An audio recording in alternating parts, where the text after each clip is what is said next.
कक्षा छठी के सभी विद्यार्थियों के लिए आज इस क्लास में 8 ग्रेड की अभ्यास पुस्तिका है आपकी हिंदी का। इसका अध्याय जो 13 है वो हम कंप्लीट करेंगे। तो बिना किसी देरी के चलिए शुरू करते हैं हमारे पार्ट 13 को। तो ये पार्ट 13 है जिसका नाम है बसंत। तो बसंत जो पार्ट है इसके किस तरह के क्वेश्चन आंसर आपसे पूछे गए हैं। तो आपका पहला प्रश्न इसमें है बहुविकल्पी प्रश्न, जंगल ही जीवन है जंगल मत काटो पंक्ति में किस वर्ण की आवृत्ति से चमत्कार दिखाई दे रहा है। तो जा वर्ण की आवृत्ति से। तो डी नंबर वाला आंसर आपका सही है। दूसरा है कोयल गीत कब गाती है। तो कोयल गीत बसंत ऋतु में गाती है। अगला आपका प्रश्न है कविता के आधार पर मोर के नृत्य से किस ऋतु के आगमन का अभ्यास होता है। तो बसंत ऋतु के आगमन का अभ्यास होता है। चौथा है धरती का पर्यायवाची शब्द क्या है। तो धरती का जो पर्याय है वो क्या है, वसुधा है। धरती को हम वसुधा भी कहते हैं।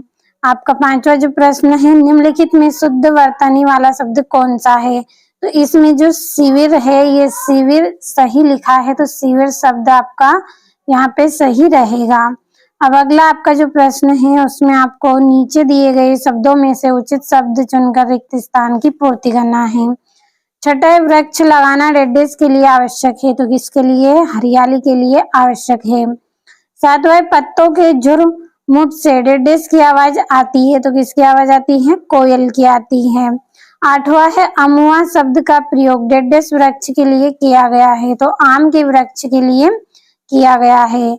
नवा है कोयल मीठा गाती है वाक्य में डेडेस विशेषण है। तो इसमें जो मीठा है वो क्या है, विशेषण है।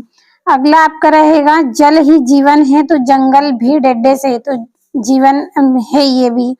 जब जल जीवन है तो जंगल भी क्या है, हमारे लिए जीवन है। तो ये हो गए हैं रिक्त स्थान, अच्छे से समझ में आया होगा आपको। अब 11वां आपका जो प्रश्न है अति लघु उत्तरीय प्रश्न हम करेंगे।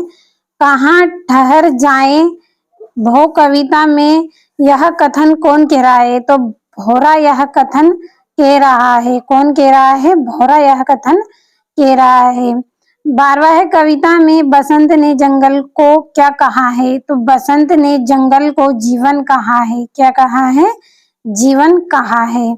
अगला आपका जो प्रश्न है बसंत क्यों दुखी है। तो पेड़ों की कटाई और हरियाली नष्ट होने से बसंत दुखी है। क्योंकि जो हरियाली होती है वही क्या है, एक तरह से बसंत ऋतु है। क्योंकि हरियाली होती है इस समय, तो पेड़ों की कटाई और हरियाली नष्ट होने से बसंत दुखी है। अगला बंजर इस धरती पर पंक्ति में रेखांकित शब्द का अर्थ बताते हुए वाक्य बनाइए। तो बंजर का अर्थ है अनुपजाऊ भूमि, यानी कि ऐसी भूमि जिस पर फसल नहीं उगती है उसे हम बोलते हैं बंजर भूमि, जो हमारे लिए क्या है, अनुपजाऊ है।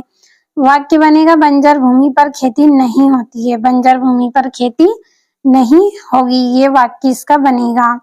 अगला आपका रहेगा लघु उत्तरीय प्रश्न, विशेषण शब्दों का प्रयोग करते हुए दो वाक्य बनाए तथा विशेषण शब्दों को रेखांकित कीजिए।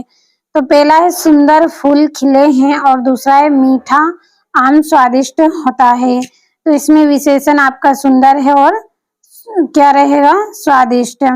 अगला आपका प्रश्न रहेगा बसंत ऋतु के आगमन पर प्रकृति में क्या क्या परिवर्तन होते हैं। तो पेड़ों पर नए पत्ते आते हैं, फूल खिलते हैं और चारों ओर हरियाली छा जाती है। जब बसंत ऋतु आती है तो क्या होता है, पेड़ पर नए पत्ते आ जाते हैं, पेड़ों में जो छोटे छोटे पौधे हैं उनमें फूल खिलते हैं और चारों तरफ हरियाली छा जाती है। अगला अनुप्रास अलंकार के दो उदाहरण लिखिए। तो पहला है चरु चंद्र की चंचल किरणें और दूसरा है चंपा चमेली संग गेंदे भी फूले थे। तो क्या हो गई है यहाँ पे इसके दो उदाहरण, चरु चंद्र की चंचल किरणें और चंपा चमेली संग गेंदे भी फूले थे। अगला आपका जो प्रश्न है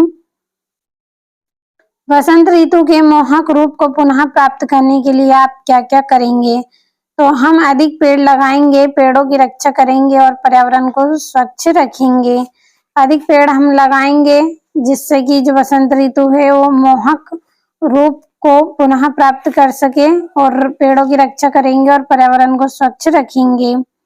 अगला आपका प्रश्न आपको कौन सी ऋतु पसंद है और क्यों? अपने शब्दों में लिखिए। तो मुझे बसंत ऋतु पसंद है क्योंकि इस ऋतु में मौसम सुहाना होता है और पेड़ों पर नए पत्ते आते हैं और रंग बिरंगी फूल खिलते हैं। हर तरफ फूल हरियाली होती है, इसलिए यह जो ऋतु है हमें बहुत अच्छी लगती है। अगला आपका प्रश्न है, यदि प्रकृति में बसंत ऋतु ना हो तो हमारा परिवेश कैसा होगा? लिखिए। यदि बसंत ऋतु ना हो तो चारों ओर हरियाली और फूल कम होंगे, वातावरण सूना और उदास लगेगा तथा प्रकृति का सौंदर्य घट जाएगा। यदि बसंत ऋतु ना होगी तो चारों तरफ हरियाली भी नहीं रहेगी, फूल भी हमें कम देखने को मिलेंगे, तो इससे वातावरण क्या है, सूना सूना यानी कि उदास सा लगेगा और प्रकृति का जो सौंदर्य है वो घट जाएगा। तो आज इस क्लास में हमने पार्ट 13 अच्छे से कंप्लीट कर लिया है।